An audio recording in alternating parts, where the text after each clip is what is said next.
जो अपने समय से आगे का उत्पाद था।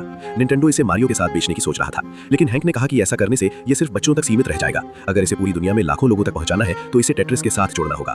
परीक्षण के बाद निंटेंडो ने तुरंत हैंडहेल्ड के लिए टेट्रिस का लाइसेंस खरीदने का फैसला कर लिया। इसी दौरान स्टैन नाम का व्यक्ति पिता पुत्र से बातचीत कर रहा था। उसने पहले टेट्रिस के अधिकार एक कंपनी को बेच दिए थे, लेकिन उसे अब तक रॉयल्टी नहीं मिली थी, इसलिए वो सोवियत संघ को भी भुगतान नहीं कर पाया था। बिना भुगतान के सोवियत संघ ने हैंडहेल्ड लाइसेंस पर बातचीत से मना कर दिया।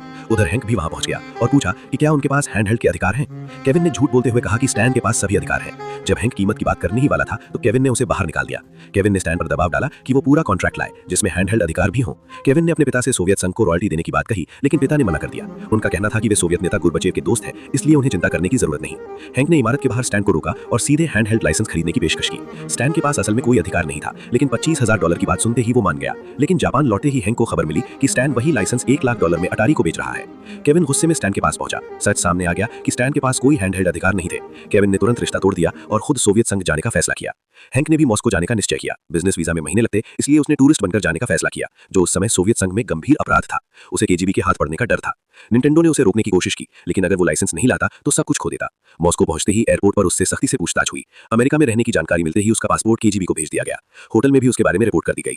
वो हर जगह इलेक्ट्रॉनिक एजेंसी का पता पूछता रहा, लेकिन उसे कुछ भी पता नहीं चला।